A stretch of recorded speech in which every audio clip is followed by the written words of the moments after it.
বিসমিল্লাহির রহমানির রহিম। আসসালামু আলাইকুম। কেমন আছেন আপনারা সবাই? আলহামদুলিল্লাহ, আমিও ভালো আছি।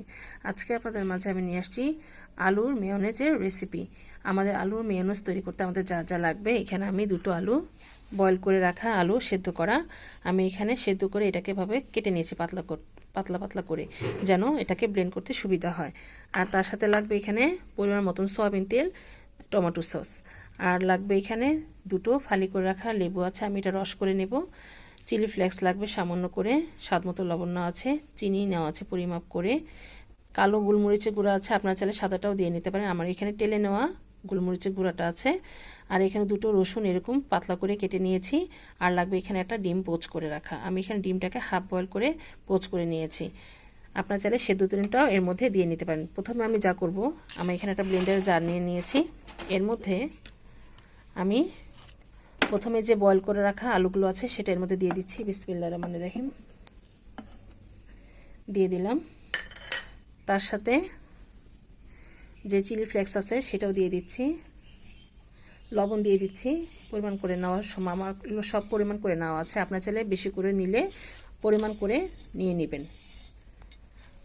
রসুনগুলো দিয়ে দিচ্ছি, এখানে যে ডিমটা আছে সেটাও দিয়ে দিচ্ছি, ডিমটা দিয়ে দিলাম। চিনি সেটাও দিয়ে দিচ্ছি এর মধ্যে।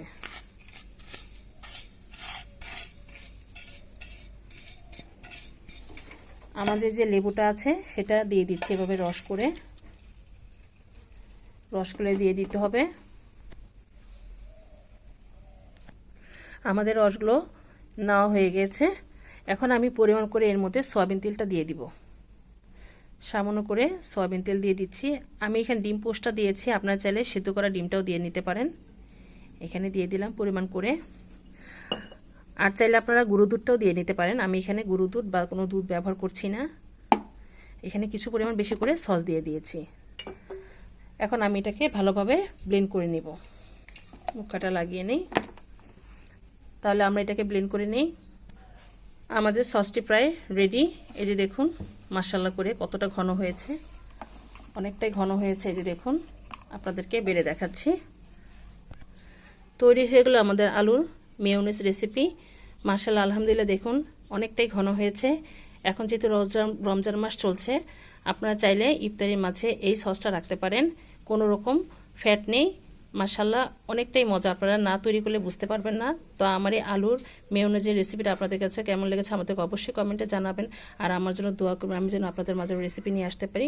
তো আজ এই পর্যন্তই। আপনারা যেখানে আছেন ভালো থাকেন, সুস্থ থাকেন। আল্লাহ হাফেজ।